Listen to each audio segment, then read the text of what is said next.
Forget everything those stiff news anchors on CNN or the BBC have spoon-fed you. Wipe those endless UN resolutions, maps drawn with red arrows, and tired stereotypes of barbed wire and ancient ruins entirely from your mind.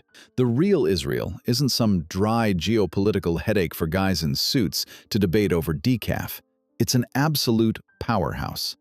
A radioactive, high-octane cocktail of thousand-year-old Torah verses and the most cutting-edge tech our civilization has to offer. If you think you're flying out here just to stroll through biblical hills or casually smear some healing mud on your face at a resort, you are dead wrong. This narrow strip of land, wedged between the Mediterranean Sea and the blistering desert, and roughly the size of New Jersey, isn't going to be your convenient vacation backdrop. From the very first second, it grabs you by the throat with a frantic, paradoxical energy that immediately spikes your pulse. You step off the plane, and you're hit not just by the suffocating Levantine heat, but by time itself. Past and future smash together at such a blinding speed that they permanently fuse. Here, on this harsh dirt where Old Testament prophets once shook their fists at the sky, over 9 million people are locked in a permanent, 24/7 fight for survival. And they do it with such an outrageous, defiant lust for life that the rest of the globe can only stand by, chain-smoking nervously, trying to figure out how this system even functions against all laws of logic. This is a country built entirely on the foundation of absolute, crystallized chutzpah, a national character trait that practically defies translation, but essentially means a borderline clinical audacity, zero reverence for authority, and an unshakable belief that impossible is just a suggestion. That wild chutzpah is exactly what drove survivors of the 20th century's worst nightmare into malaria-infested swamps to build a juggernaut state in just over 70 years. It's a place where Silicon Valley giants swallow up local startups for billions of dollars, all while rockets casually streak past their office windows. You walk down a sweltering street, and your brain simply short-circuits trying to process the social schizophrenia, uncompromising orthodoxy, living by Bronze Age rules in a daily prayer trance, slamming head-on into a heavily armed, cynical, secular youth culture. These kids drag heavy assault rifles into board meetings, university lecture halls, and trendy coffee shops, closing million-dollar deals between military reserve duty and surfing sessions. Above this endless tension, the sonic booms of invisible fighter jets regularly tear the sky apart, a deafening reminder that this relaxed hedonism, the shiny high-tech, and the sterile AI labs only exist because this tiny nation has fangs of steel and will not hesitate to rip the throat out of anyone who tries to erase it again. And Israel doesn't even try to make you like it. Don't expect polished hospitality. A cashier will absolutely catch an attitude with you, and your cab driver will aggressively school you on life, religion, and macroeconomics while the meter runs at the speed of light. Everything costs an astronomical amount of money. But right inside that social chaos, that prickly rudeness, the constant sparking friction of millions of inflated egos rubbing together, that's exactly where you find that primal drive that makes your heart beat twice as fast. When you live your entire life on a massive powder keg, tightly surrounded by enemies on all sides, you don't have the luxury of putting your life on hold for some abstract tomorrow. You can't spend years wallowing in melancholy or looking for the meaning of life at some quiet yoga retreat. There is exactly one purpose here: survive today, and do it so loudly, so brilliantly, and with such advanced tech that even the people who want you dead are secretly downloading your apps and using your medical breakthroughs. Because this isn't just a dot on the Middle Eastern map. It's a massive, buzzing laboratory for human survival in the most extreme conditions imaginable. It's the only place on Earth where the ancient stones of Jerusalem, soaked in the blood of crusaders and Roman legions, are now hardwired to high-speed internet, and the dead, unforgiving Negev desert is covered in gleaming solar panels and top-secret research facilities. To even begin to understand this Middle Eastern madhouse, to truly feel its frantic, jagged pulse, you have to permanently throw out your cozy, logical templates. Forget polite societal manners. Get used to people screaming at each other just to show affection, and dive headfirst into this boiling, unpredictable cauldron. This is where thousand-year-old holiness, primal cynicism, spilled blood, massive wealth, desperate prayers, and silicon microchips have melted down into one inseparable, searing monolith called modern Israel. Think you're heading to the world's spiritual capital for some peace, grace, and quiet prayers under the olive trees? Go ahead and refund your ticket right now. Real Jerusalem isn't a relaxing day spa for your tired soul. And it sure as hell isn't some softly lit picture from a children's Bible. It's a chronic psychiatric diagnosis carved permanently into golden limestone. It's ground zero for a global religious psychosis, where the sheer density of unbearable holiness per square foot is so staggering you can practically cut the air with a knife and watch it bleed history, fanaticism, and centuries of pure hatred. There's a very real, documented medical condition called Jerusalem syndrome. Totally normal people, mid-level managers from the Midwest or pragmatic accountants from comfortable global cities, step onto these cobblestones, scorching with millions of prayers, and suddenly snap. Zero warning signs. They wrap themselves in hotel bedsheets and march through narrow alleys to preach, absolutely convinced they're reincarnated prophets, heralds of the apocalypse, or the Virgin Mary herself. Local cops and EMTs round up these instant messiahs with zero surprise, treating it like an everyday routine.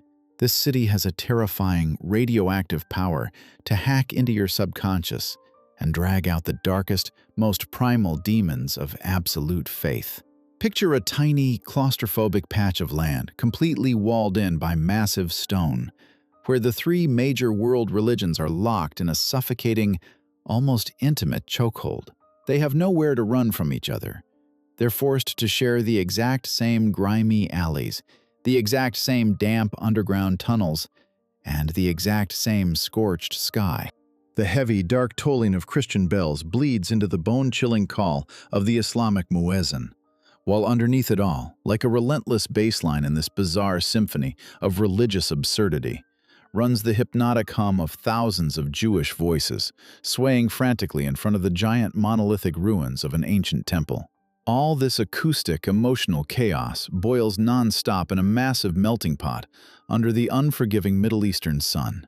It generates a paranoid tension so thick that one stupid spark, one wrong look, one careless step across an invisible dividing line, or one rock thrown by an angry teenager could blow this entire holy structure straight to hell, dragging half the planet down into a massive geopolitical crossfire. Jerusalem has exactly zero tolerance for human weakness or tourist naivete. It ruthlessly crushes you with thousands of years of weight, forcing you to physically feel the endless layers of trampled and rebuilt civilizations beneath your feet. Dig under a brand new building, and you'll inevitably hit Crusader ruins, the rotting foundations of Roman barracks, and beneath that, the gray ash of forgotten Babylonian fires. Every local here, whether it's a grim, ultra-Orthodox man marching through 100-degree summer heat in a heavy fur hat and thick black coat like he's still in an 18th-century snowy Polish village, or a slick Arab merchant cynically hawking cheap plastic crowns of thorns made in China to gullible pilgrims, lives in a nerve-shredding anticipation of the apocalypse. They aren't fighting over basic real estate or commercial square footage.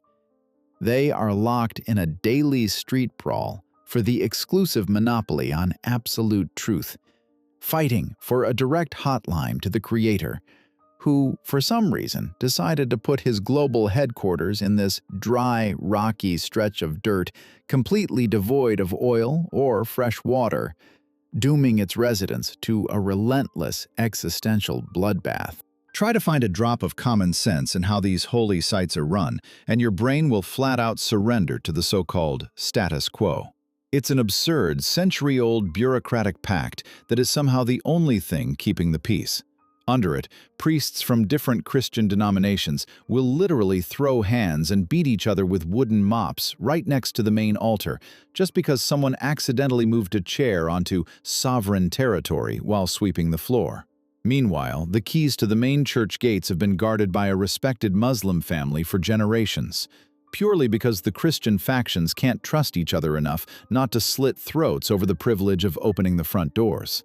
And watching this surreal, centuries-old theater with ice-cold detachment are 18-year-old draftees in heavy Kevlar helmets and bulky tactical vests. They grip loaded assault rifles until their knuckles turn white, knowing damn well their young lives are the only physical barrier standing between a fragile tourist trap and an all-out religious massacre.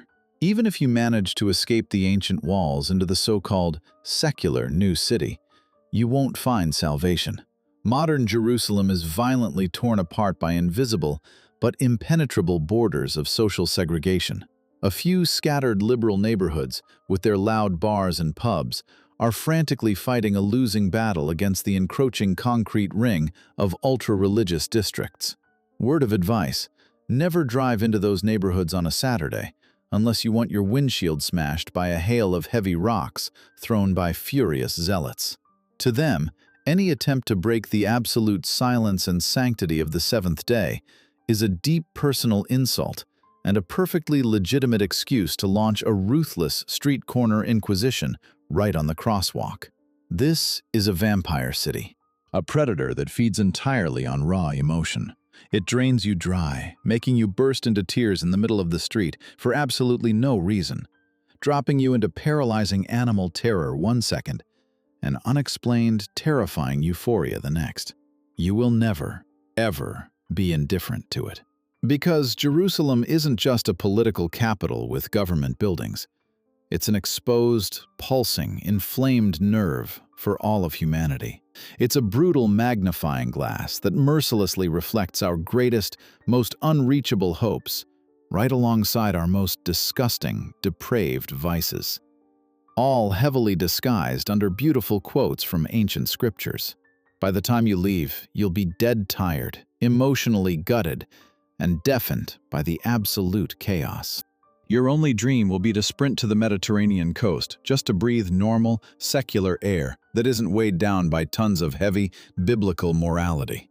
But even as you run, you'll realize with crystal clear horror that a massive, mutilated chunk of your soul just stayed behind, remaining a willing hostage to those merciless, blind, and eternal stones.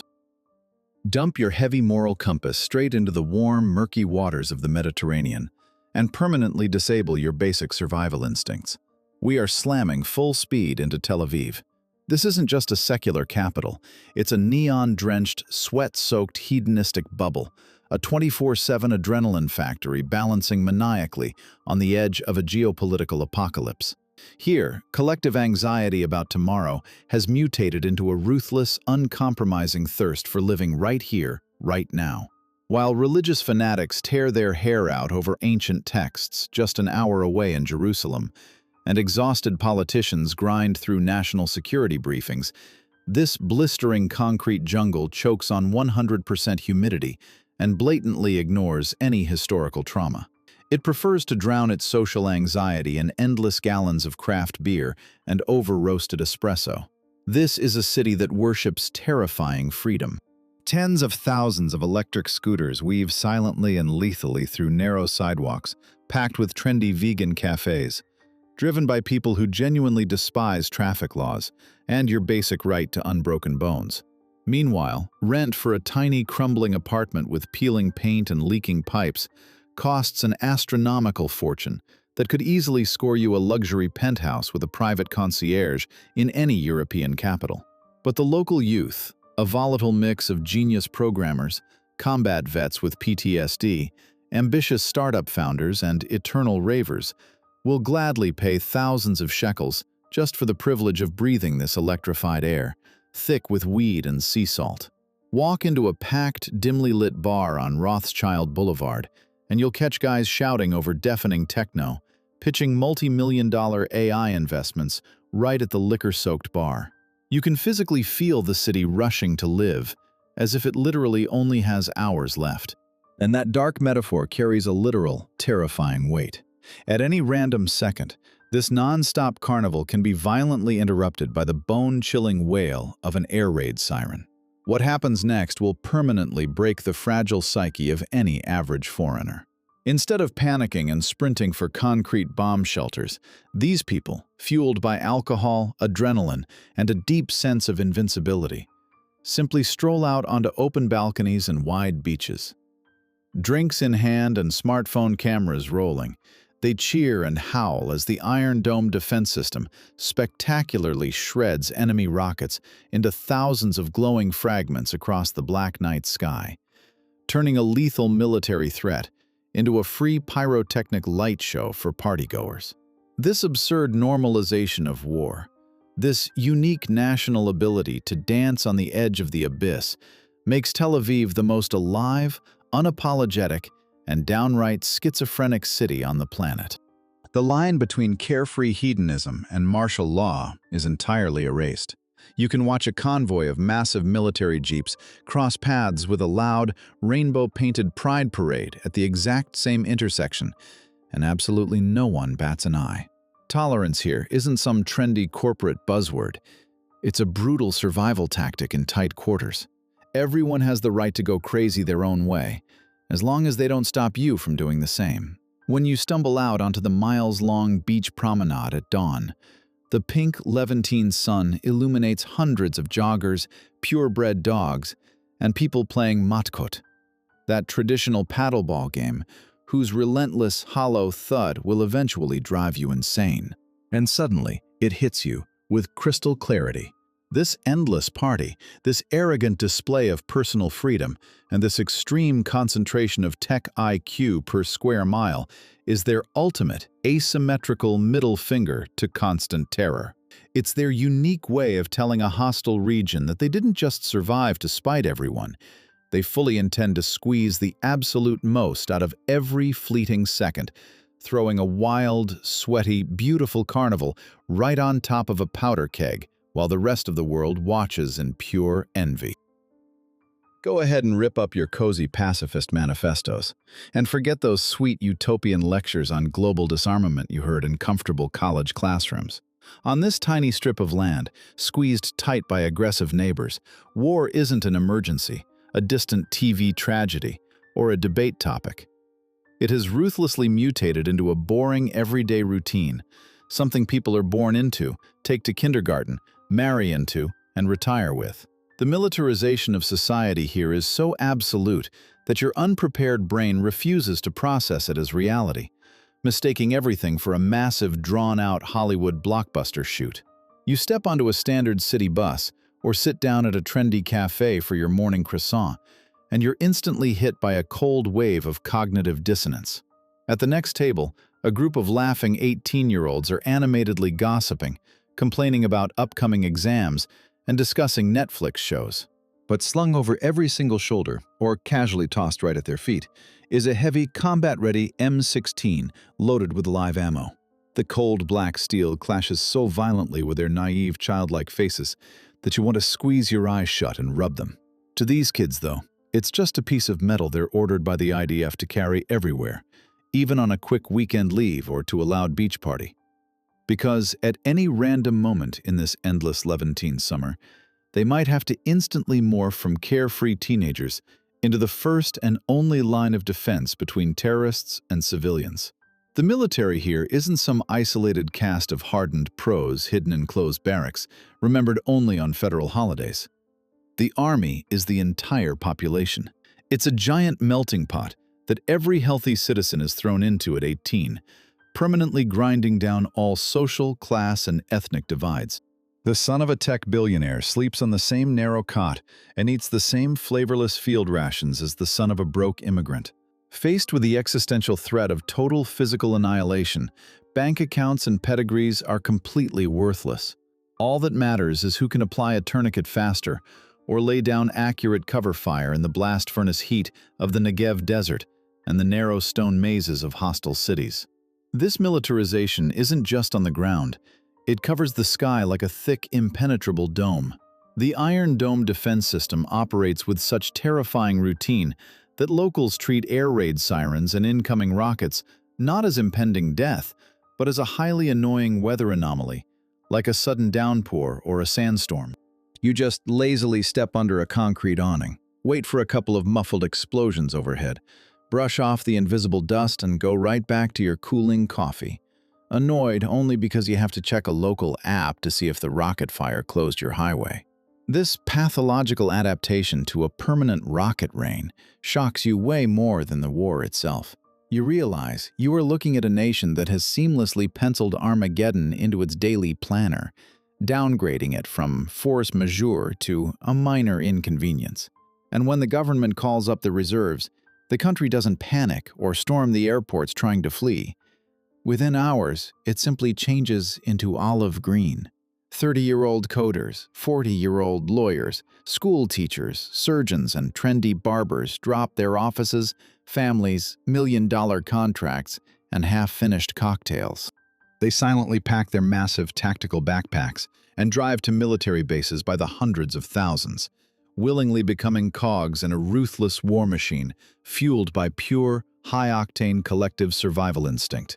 While mothers stubbornly scrub gunpowder and sweat out of those green uniforms with tears in their eyes, the rest of the country maniacally keeps generating economic growth, as if proving to the world that no war can hit pause on this life.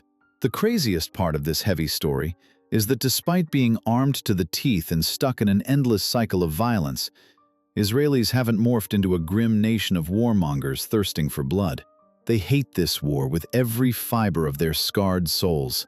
They curse the day they have to pick up a weapon again, and they mourn every single fallen soldier, as if the entire world just collapsed. But they keep cleaning their rifles, uploading complex code into combat drones, and sending their kids to the front lines. History taught them a brutal, bloody lesson in the 20th century that they memorized down to the last comma. In this unforgiving neighborhood, weakness is punished by immediate and unconditional death. Your right to exist must be stubbornly proven every single day with a loaded weapon in your hands. That's exactly why, looking at those laughing, armed teenagers in the cafe, you realize these aren't soulless imperial stormtroopers. They're just people who want to live so desperately, they're willing to pay absolutely any price for it. Delete your trendy carb-counting apps right now and publicly burn your expensive gym membership. Israeli gastronomy is a fully legal, state-sanctioned form of physical and psychological violence against your body. It's a ruthless, totalitarian food cult that drags you in the second your feet hit the scorching Levantine asphalt. The golden rule here is simple. If you can stand up from the table without assistance after a meal, you've just inflicted a deep, unforgivable blood insult on the owner. To truly grasp the sheer scale of this culinary catastrophe, you have to dive headfirst, without a life jacket, into the roaring, sweaty belly of Carmel Market in central Tel Aviv. This place has absolutely nothing in common with those sterile, polished U.S. farmers markets. It's a genuine gladiator arena. Vendors don't politely offer you samples. They aggressively shove food into your hands, your mouth, and your pockets, borderline assaulting you while deafening you with guttural screams in a wild, untranslatable mashup of Hebrew, Arabic slang, and top-tier Russian profanity. They shout over blasting Middle Eastern pop music and the endless clatter of metal trays. Amid this primal chaos, the heavy scents of freshly ground cardamom, cumin, za'atar, and lamb fat roasting on an open flame mix into a cocktail so thick you could probably fuel military trucks with it. Your diet-obsessed stomach surrenders instantly, because resisting this insane Levantine generosity is completely useless and potentially hazardous to your health. Food here isn't just boring fuel to keep human bodies functioning. It's the ultimate concrete social glue of a nation scraped together from every corner of the globe.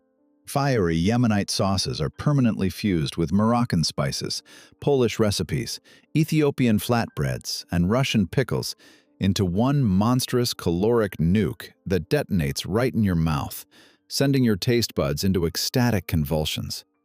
And whatever you do, never call Israeli hummus a harmless appetizer or a trendy vegan supermarket dip in front of the locals.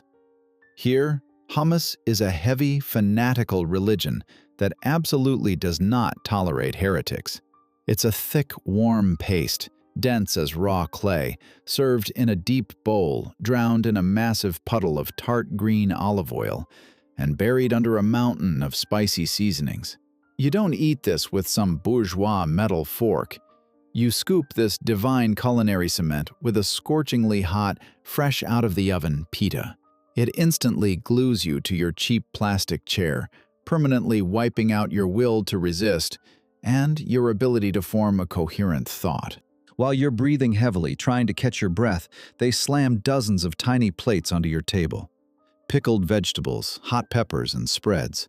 Known simply as salatim, they appear out of nowhere, completely free of charge, before you've even placed your main order, creating an absolute, uncontrollable chaos of flavors and textures right in front of you. This insane gastronomic mayhem spills right out onto the sweltering streets, where basic street food was elevated to high, almost academic art a long time ago.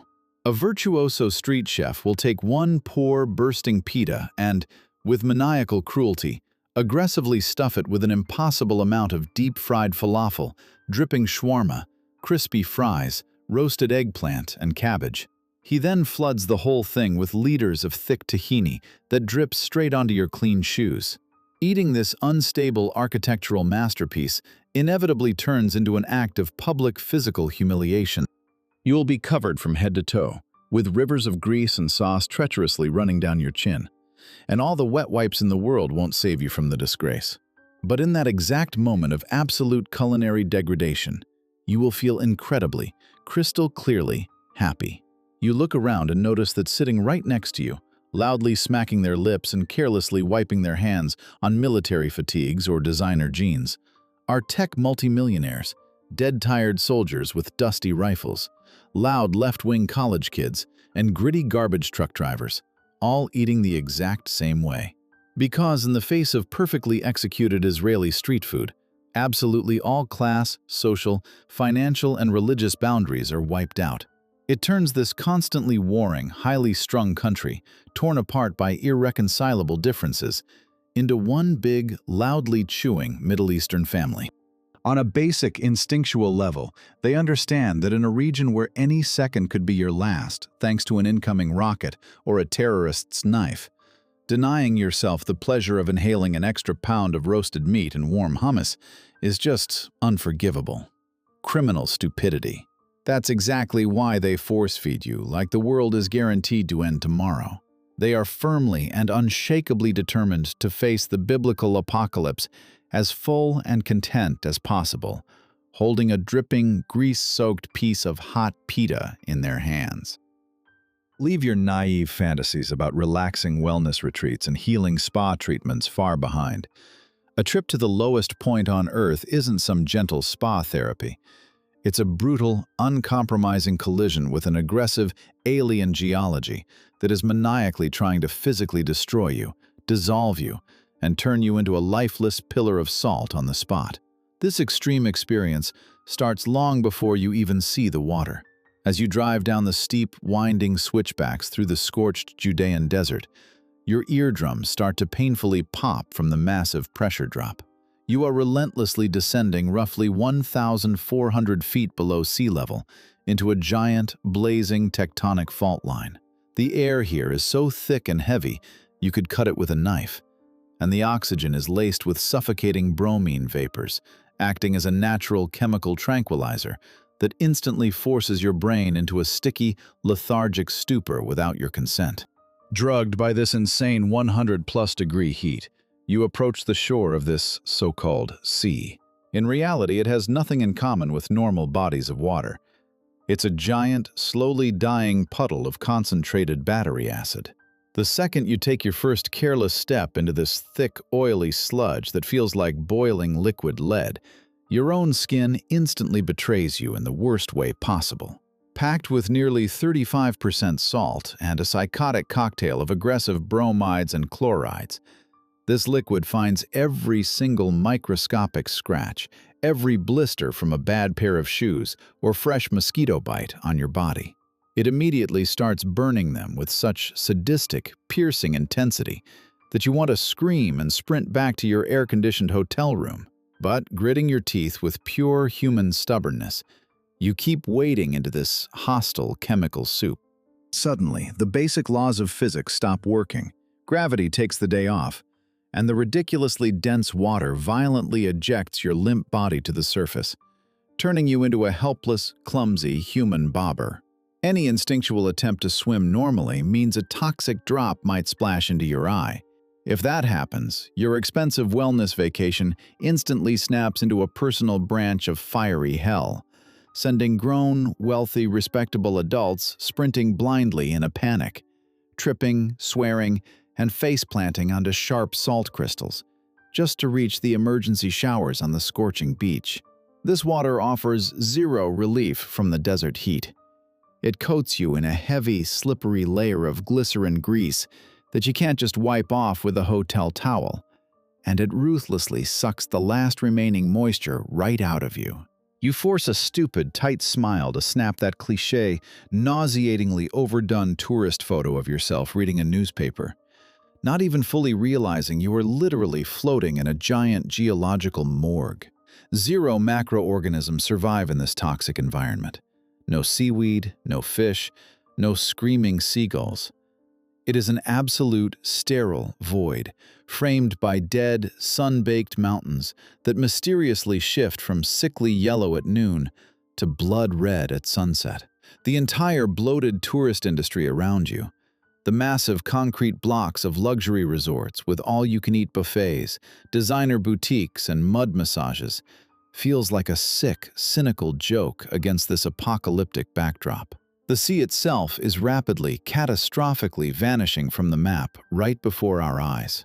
The water level drops over 3 feet every single year, leaving behind not picturesque sandy beaches, but lethal sinkholes. These giant, unpredictable craters suddenly rip open the earth with a deafening roar, swallowing whole chunks of paved highways, date palm plantations, and abandoned tourist camps, as if the planet itself is taking revenge on humanity for building a fun commercial resort on top of the biblical ruins of Sodom and Gomorrah. It turns this surreal landscape into a literal minefield, where stepping off the paved path could easily be your last move. Thousands of naive tourists flock here from all over the globe to smear themselves head to toe in black, sulfur-stinking mud, wandering the shoreline looking exactly like clumsy zombies from a B-grade horror flick. They pay insane, completely unjustified prices for tiny jars of local cosmetics, desperately hoping to cheat time and aging. But the brutal truth is that this place doesn't teach you a damn thing about miraculous rejuvenation. It teaches you absolute, unconditional surrender to the blind, crushing, apathetic power of our planet, which can effortlessly drop a lethal acid pool right in the middle of a desert. As you float on your back, bobbing in those oily waves while the merciless sun bakes you to a crisp, you feel the planet's grand geological mockery in your bones. You realize your survival here has nothing to do with your good health, premium medical insurance, or a thick layer of SPF. It's just a temporary, condescending pardon from a harsh, ancient world that simply lets you touch its great corpse for a few hours.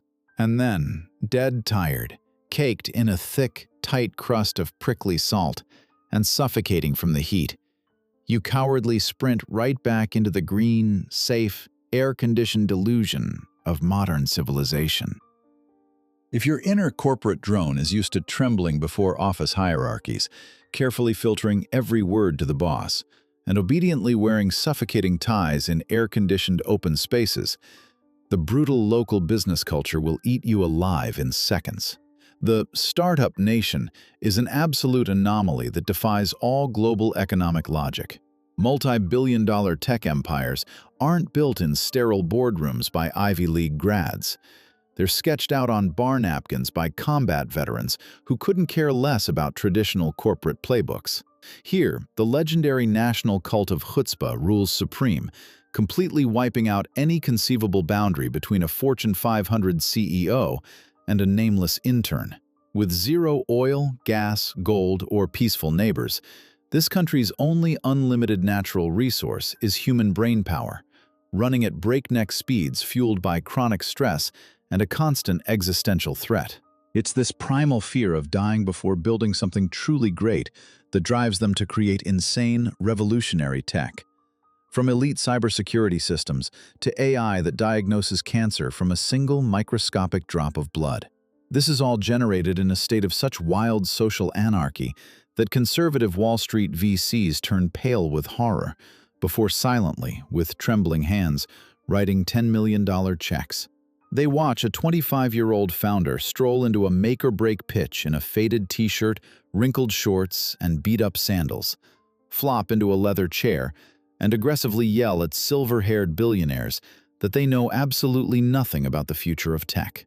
This raw, animalistic confidence hypnotizes Wall Street far better than any polished financial chart or boring PowerPoint. Workplace subordination simply does not exist here. You can literally scream at your direct boss in the middle of a critical meeting, call them entirely incompetent, and slam the door hard enough to crack the drywall. And that same evening, you'll be drinking cheap craft beer together on the beach like nothing happened. Because a couple of years ago, that same boss might have been your special forces commander, dragging you out of heavy machine gun fire on a mined Lebanese border or in Gaza. Formal job titles are completely meaningless when the only things that matter are raw efficiency, real-time problem-solving, and lightning-fast reactions to any global crisis. Israelis don't see a massive professional failure as a permanent stain requiring corporate seppuku. It's an expensive, highly valued, and mandatory training session before the real jump. If your ambitious startup crashes and burns, taking hundreds of millions in VC money with it, you aren't blacklisted. You're aggressively headhunted for the next big project because you've already made all the catastrophic mistakes on someone else's dime, making you worth twice as much on the job market. This harsh land values the bitter sting of massive failure infinitely more than a pristine resume from an armchair theorist who's never taken a boot to the teeth from the real free market. This absolute risk tolerance turns Tel Aviv and its dusty suburbs into a boiling cauldron of tech innovation. Every second person works in tech. Every third person is coding a genius project in a stuffy garage at night. And every fourth person has already sold their startup to a digital giant, becoming a millionaire before growing their first gray hair. The craziest part is that this massive multi-billion-dollar industry didn't hatch in safe, sterile university labs. It was forged in top-secret military intelligence units, like the legendary Unit 8200. Here, yesterday's acne-ridden high schoolers get unlimited access to the world's most advanced, classified cyber weapons. They learn to flawlessly hack enemy networks, analyze terabytes of data, and make split-second lethal decisions that directly impact millions of civilian lives. When these kids finally finish their service, they don't hit the civilian market as junior developers. They emerge as hungry apex predators, ready to rip global competitors to shreds. They build companies with a ruthless military rhythm, where deadlines aren't calendar dates. They are literal life-or-death situations, and competitors are enemy targets slated for total technological annihilation.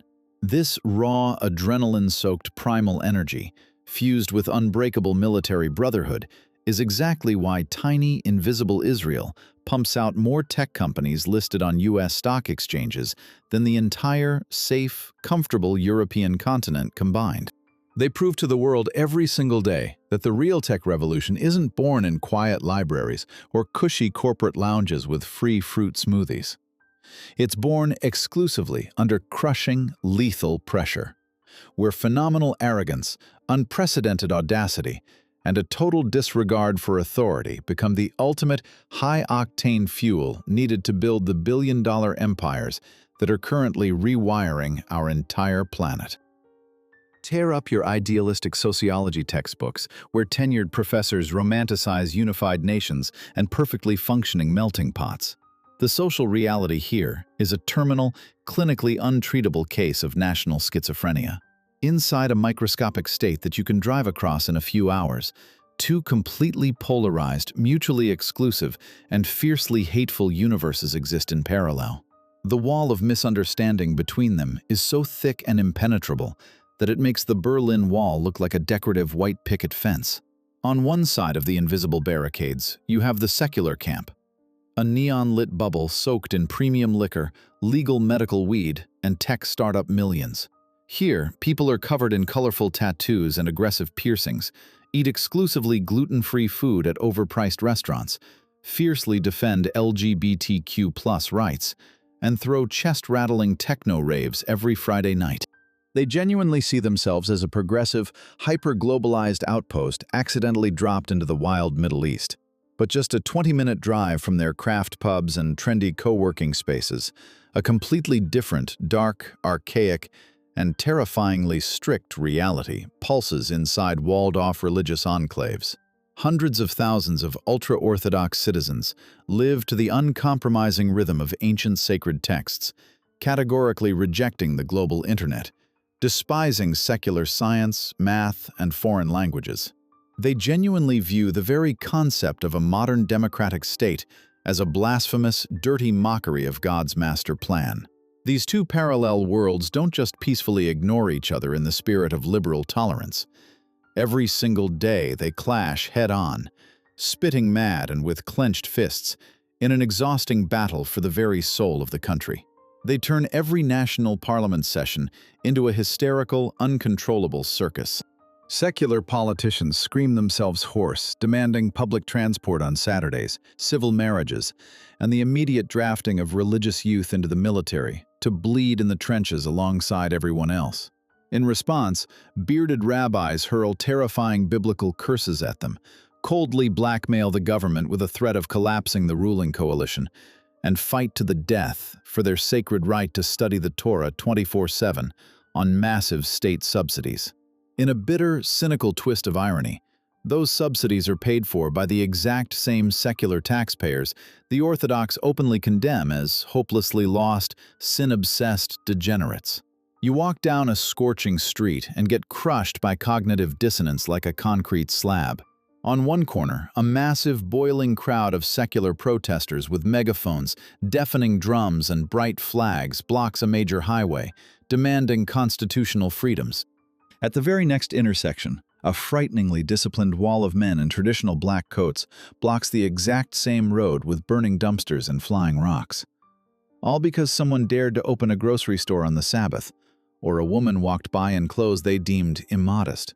The police, trapped between these two raging fires, desperately try to keep them apart, fully aware that this cultural civil war has no winner.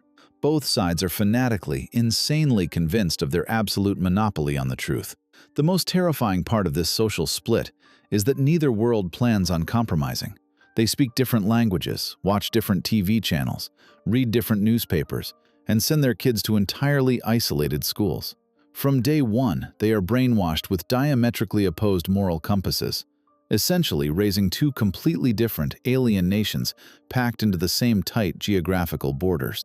And as this stretched to the limit social tightrope starts ominously snapping from the tension, the secular economy, carrying the crushing weight of military and social budgets, starts suffocating under the tax burden.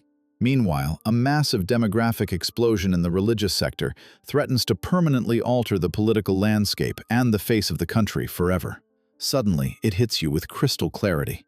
The ultimate existential threat to this state doesn't come from the missile arsenals of hostile neighbors, distant nuclear dictatorships, or international boycotts.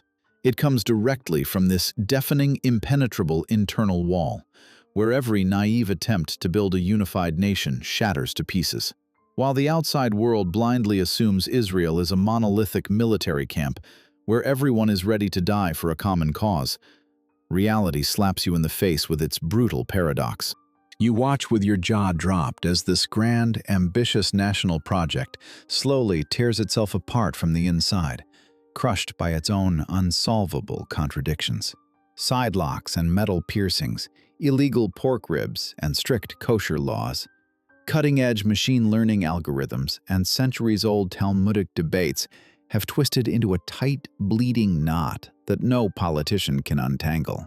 Yet, inside this endless, sparking social short-circuit lies both the society's fatal weakness and its twisted, inexplicable, wild life force. This society has mastered the art of balancing right over the abyss of total collapse, proving to boring sociology textbooks every single day that sometimes being a highly unstable, deeply fractured, and schizophrenic mess is the only possible way to survive on this cursed, brutal, and infinitely blessed land. Leave your starched manners, fake customer service smiles, and basic polite etiquette right at the airport check-in counter. Israeli society doesn't just ignore standard social norms. It ruthlessly tosses them into a meat grinder with a loud laugh in the very first 5 minutes of you talking to a local. Their aggressive, knock-you-out honesty is enough to push an unprepared tourist into a full mental breakdown, complete with tears of despair and an overwhelming urge to sprint back to their sterile comfort zone. The very concept of personal space, that sacred, invisible bubble Americans so fiercely protect, simply does not exist here on a genetic level. In this crowded, boiling country, every random person on the street genuinely treats you like a clueless younger sibling or a lost relative in desperate need of immediate, unsolicited, and harsh survival instructions. You could be standing in a suffocating, loud grocery store line, and a completely random elderly woman will start chewing you out for picking the wrong tomatoes, failing to put a hat on your kid in the breeze, or looking too pale for the harsh climate. While you stand there with your jaw dropped, the cashier, a security guard, a stock boy, and 5 other random shoppers will instantly join the screaming match, violently analyzing your private life with wild hand gestures and direct personal insults. This unique communication style is called dugri, straightforwardness elevated to a totalitarian cult. People consider it their absolute sacred duty to dump the ugly, naked truth right in your face without any verbal shock absorbers or fake apologies. To them, wasting precious time on pointless small talk about the weather is a criminal luxury for a nation historically stuck in the crosshairs of total annihilation. Walk down the street, and you'll see 2 grown men standing nose to nose, faces purple with rage, neck veins popping, screaming so loud your eardrums vibrate. Just as you frantically start looking for a cop to stop a bloody murder, they suddenly shut up, hug it out, and go grab an espresso together. They weren't going to kill each other. They were just debating yesterday's soccer game or the latest government scandal.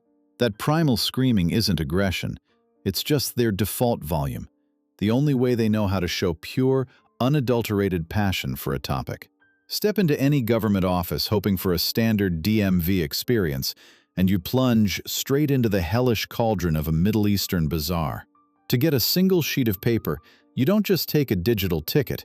You have to physically fight your way to the glass, out-scream a grim clerk, slam your fist on the table, and put on a full Shakespearean drama clutching your heart. Only after you prove you're willing to go to war, that exact same clerk will suddenly flash the warmest maternal smile, process your paperwork in 5 seconds flat, and offer you homemade cookies.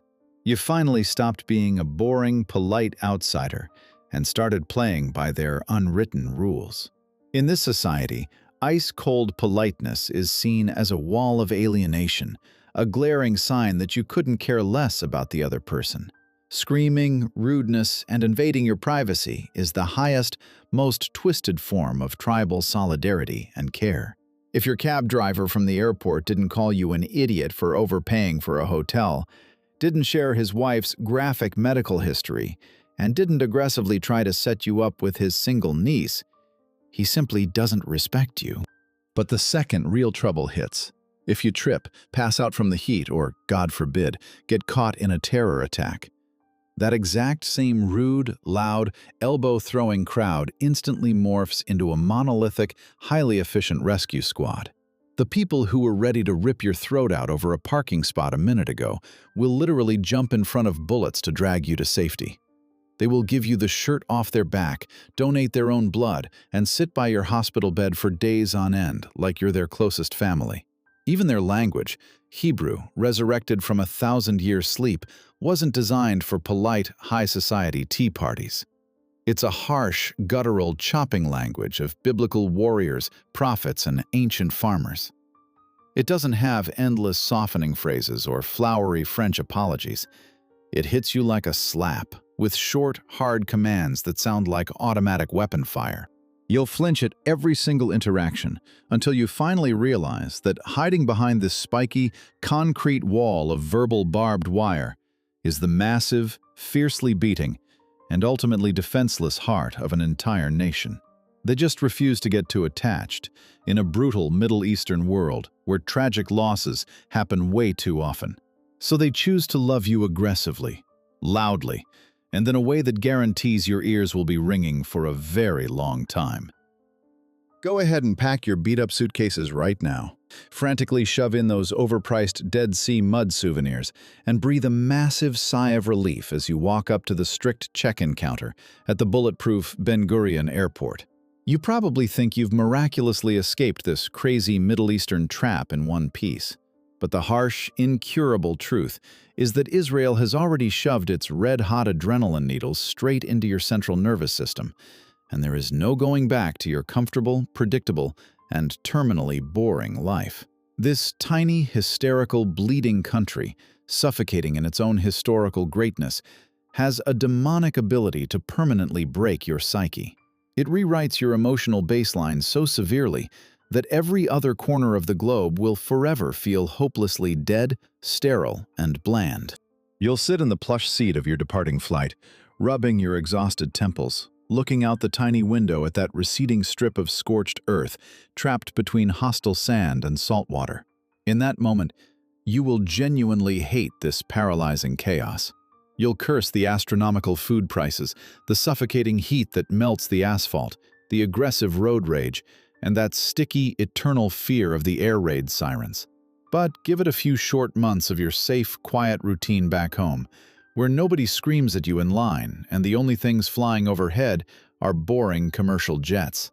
You will suddenly wake up in the middle of the night with a violent, animalistic craving to be right back in the epicenter of that dangerous human lava. You'll realize you are completely starved for that jagged pulse of living on the edge. You'll look at perfectly manicured American lawns and genuinely wonder how millions of people can waste their fleeting lives debating seasonal sales or wallpaper colors. Out there, in the scorching Middle East, history is being written on the fly every single second, and people don't just coast from paycheck to paycheck. They claw out every moment of happiness with their bare teeth. A random chat at a dusty bus stop instantly turns into an existential debate about the fate of humanity. Ancient religious mysticism is permanently welded to the cold logic of quantum computing, and every cheap glass of local wine drunk on a stormy beach tastes like pure, unhinged freedom, simply because, in a state of permanent war, that glass could easily be your last. This prickly country doesn't offer a cozy tourist experience or a polished Instagram postcard. It delivers brutal, uncompromising shock therapy. It rips off your social masks, your layers of fake tolerance, and your bourgeois snobbery, leaving you completely naked and defenseless against the terrifying questions of who you really are and what you're actually willing to die for. Surviving this initiation transforms you into a willing, lifelong mental hostage to this narrow strip of dirt. Israel isn't just a spot on a map, it's an aggressive state of mind, a mutating virus that enters your bloodstream along with the smell of burnt gunpowder, roasted sesame, heavy incense, and sea salt. If this melting pot chewed you up and spit you out as a completely upgraded human, you are permanently infected with that sweet, lethal venom of chutzpah, that primal energy of creation defying total global destruction. So, look in the mirror, admit your new incurable addiction, and let's keep tearing the lid off the most complex, insane countries on this planet. To fuel this journey, do the one easy thing that changes everything in our digital world. Smash that subscribe button right now. Hit the like button like it's an official stamp on your new visa to a world without stupid stereotypes. Drop your boldest thoughts in the comments. Argue, rage, agree, and share your absolute passion. The soulless YouTube algorithm, just like the loud merchants at Carmel Market, demands your raw emotion and undivided attention. Your engagement is the only high-octane fuel we need to cross borders and bring you more ruthless, provocative, and honest stories. Subscribe, join our tribe of crazy explorers, and I'll see you in the next unpredictable corner of the globe, where we will mercilessly shred your illusions all over again.